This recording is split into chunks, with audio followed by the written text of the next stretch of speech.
Update. Am I the a-hole for canceling Christmas after my brothers-in-law threw a fit over me inviting Jane to Thanksgiving and Christmas? Original post. I, 38 female, have been married to my 44 male husband for 15 years. My husband is one of 6 sons. His mother passed away a few years after the youngest was born, and his father passed about 9 years ago. My husband is the second oldest. There's the oldest brother-in-law, 47, with his wife and 2 kids. My husband and me with 3 kids, currently pregnant with our 4th. Brother-in-law, 42, widowed with 1 kid. Brother-in-law, 39, with a girlfriend. Brother-in-law, 37, we'll call him Joe, with ex-sister-in-law, we'll call Jane, and 2 kids, and a single brother-in-law, 34. My husband and I are very well off. We both have very lucrative jobs and have made investments that have allowed us to live a very, very comfortable life. We have a big house and are often the family that hosts holidays, which we absolutely love. We spend all week cleaning and prepping for the family to arrive, and they typically stay with us Tuesday to Saturday for Thanksgiving, leave, then come back from the 21st to the 26th for Christmas. Now Joe has been separated, soon divorcing, from Jane for 4.5 years. Over the past few years since Joe separated from Jane, he has brought numerous girlfriends to these holidays. Jane has sometimes come as well, and they are generally pretty cordial. However, recently, this past Thanksgiving, Joe started expressing that he doesn't want to see, nor does he feel he should be forced to be around his ex-wife at holidays. He says that, regardless of whether he has the kids or not, he should be able to come, and she shouldn't be able to come anymore. Why the sudden shift, you might wonder? Well, this year Jane has a serious boyfriend who came with his daughter. I should note that we welcome and open our home to all of our family's significant others. The kids and cousins have all met this daughter because we tend to see Jane a lot outside of holidays, as we do a lot of cousin hangouts and she's the one who always brings the kids. I am not too keen on Joe. To me, he's a scumbag, but everyone tolerates him because family or whatever. In this instance, I stood firm and said that Jane is always welcome at our house. Another reason I especially need Jane is that no one else at these holidays can cook.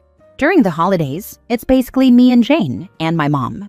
She's my sous chef. We cook and plan meals together for 20+ people, as well as desserts and activities. The other sister-in-law also cannot cook, but we love her, and she usually hangs out in the kitchen chopping vegetables and pouring wine, which is fine because company counts when you're cooking. So I said I thought it was absurd that he would want me to host the holidays by myself and cater to everyone because he felt Jane shouldn't be there now that she has a new partner. As I mentioned, I'm pregnant and had just found out a few weeks before Thanksgiving, so I needed the help. I told him to F off. Thanksgiving came and went, and Joe was a sour hat the whole time. But overall, everyone had a really good time. Now Christmas is coming up, and the same issue is happening. The brothers-in-law are divided. My husband, brother-in-law, 47, and brother-in-law, 42, are on my and Jane's side, while the others are saying I should stop inviting Jane because she is no longer family. I'm like, WTF. That is so incredibly cruel. Also, she's my friend, and y'all are out of your damn minds if you think I'm going to shoulder the holidays by myself. Especially because none of the brothers-in-law actually help. We don't expect or want anyone to contribute, especially if they can't cook. But that doesn't change the physical toll it takes to make all of this happen.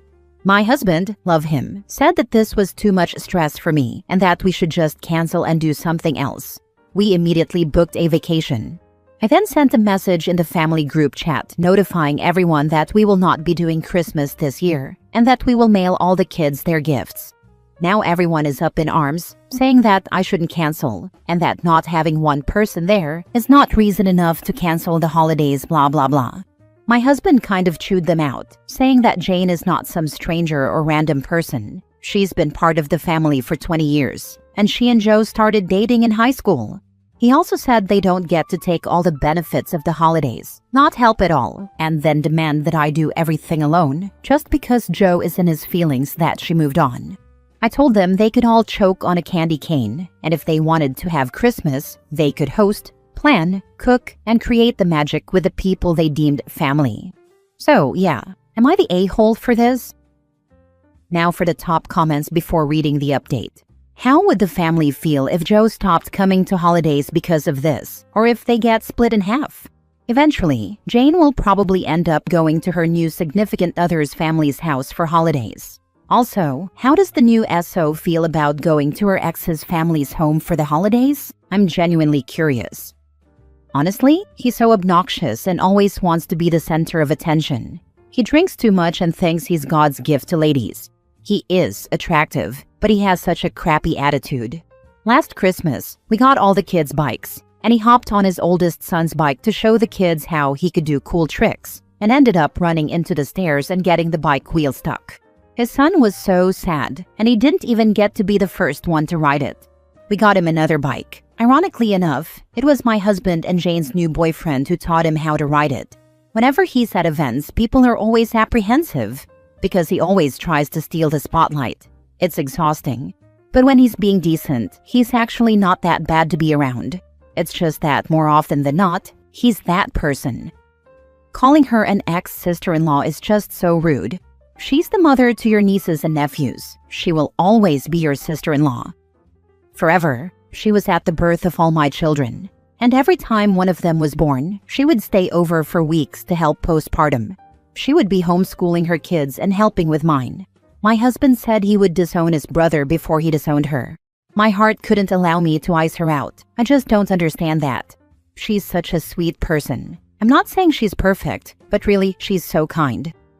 Not the a-hole. What do they think you are? A freaking elf? Hell no.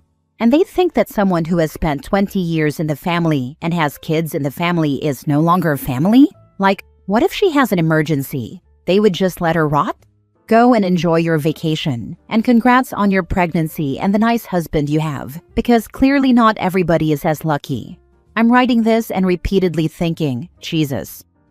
All I could think about when they said she's not family was that I pray nothing ever happens between me and my husband because I just know they would kick me to the curb. Such jerks.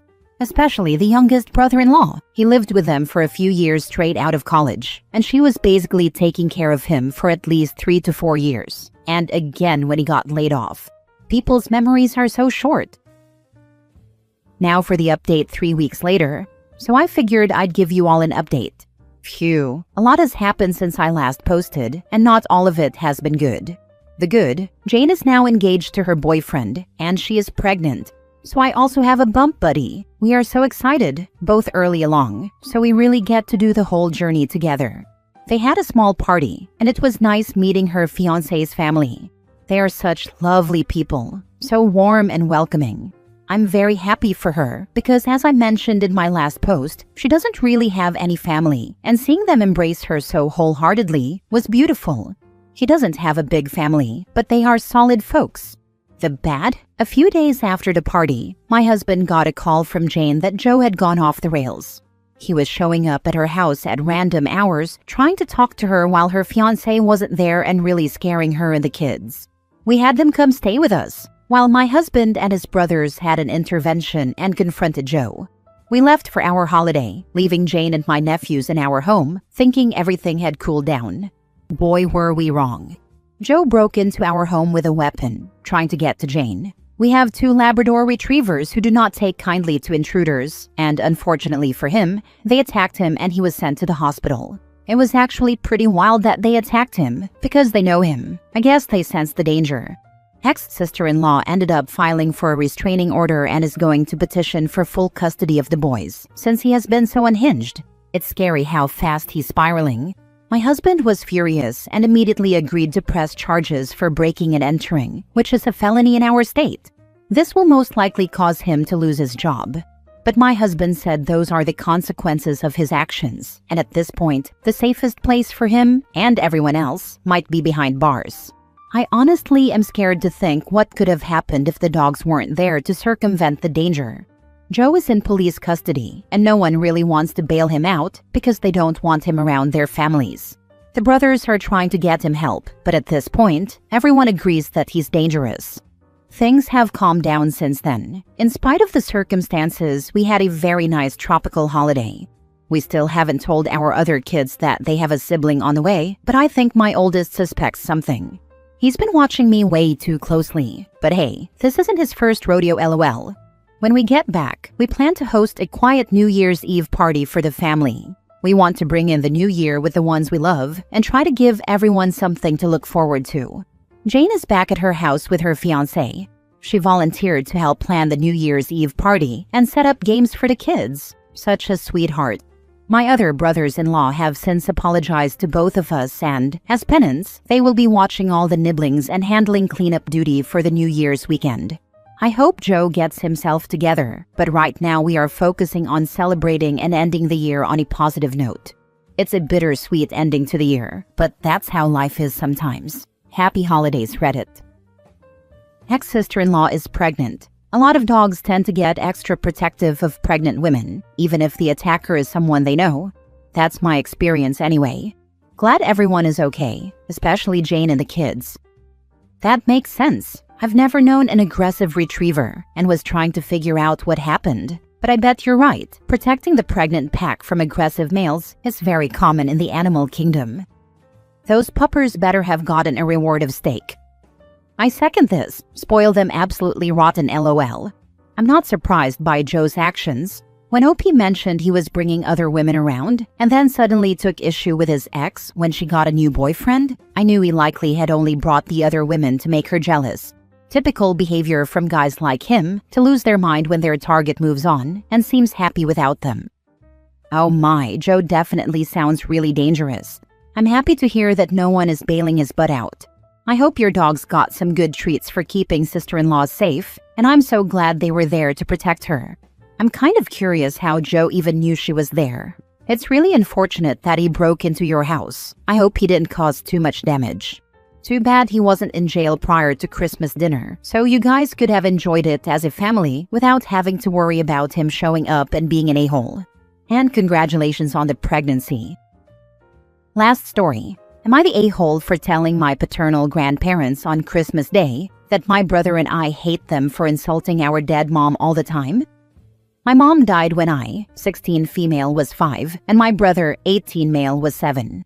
2.5 years after my mom died, our dad started dating our stepmother, and he introduced us after they had been dating for 6 months. That meant it was 3 years after mom died. Around that time, my grandparents started saying mom was selfish and a bad mother because she hadn't asked my brother and me or made us promise to love and accept a new mom. They blamed her for us not being happy about our stepmother at first. They blamed her because we said we didn't want her to be our new mom, which is what our grandparents called her. And because Dad then figured out a way for our stepmother to not take on the primary parent role and gave us space to feel however we wanted about her. Dad did admit one time that he hoped we would grow close enough to one day love her and consider her our bonus mom or second mom. But he never pushed for it, and he never made us feel bad about it. Our stepmother kind of expected to take on the primary maternal or mom role since we lost our mom so young. It was an adjustment for her to be a step-parent and to be secondary in the way she would have been if mom were alive and our parents were divorced. But she did settle into it eventually, and things worked out fine. But our grandparents consider it mom's failing that we don't accept our stepmother. Every time we see them, they make some kind of negative comment about mom. Usually my dad is out of the room when it happens, but sometimes he's there and tells them to stop when he hears it. One time my grandmother went on a crazy rant where she said mom was the ultimate selfish, possessive baby mama who couldn't stand the thought of her kids loving and being loved by another woman in a motherly way and didn't set the markers for it to happen. She said mom should have died when we were babies, so we had no memories and were free to move on without her, and that she should be a thing of the past like she was supposed to be, because she was dead. Dad lost it with her that day, and we didn't see them for over a year until my grandmother apologized to Dad. My brother and I weren't in the room, so nobody knew we heard it, but we did. Yesterday was the first time my brother wasn't present for Christmas. He went to our mom's family, and my grandparents were going on and on about how surprised they were that he hadn't come around to visit. They knew he wasn't speaking to them, and for a year or two now they've picked up on the fact that neither of us likes them. But his no-show for Christmas sparked a ton of talk about it. Dad told them it was his choice and all that, but they wouldn't stop. Then they started focusing on the fact that I looked like I'd rather not be there, and how hurtful it was because they love me like they love my brother, and we treat them so unfairly. I got so mad when they said it was unfair, and I told them the reason we hate them so much is because they keep insulting mom. I pointed out that she's our dead mom, not even a living person who can defend herself.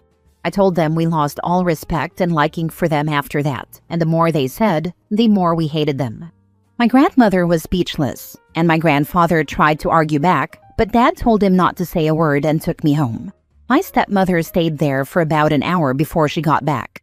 Dad apologized for not doing better and told me he never would have kept them around if he knew we could hear. Then my grandparents started calling and texting all afternoon and night. I think I can still hear Dad's phone ping with text notifications. I know I was talked about and that they told Dad I should be disciplined for speaking to them that way. I told my brother what happened and he said he wished he'd done it, but couldn't stomach seeing them anymore. Am I the a-hole? Not the a-hole. How the heck is a deceased woman to blame for something she could never have had a hand in? Your grandparents are vile excuses for humans, and I would cut contact. I can't understand how hateful they are toward your mom, and the comment that she should have died sooner is something I would never forgive. They think that because she was sick and knew she could die, and likely would at the end of her life, that she should have prepared us. She didn't have a talk with Dad about him moving on either, and that also pissed them off.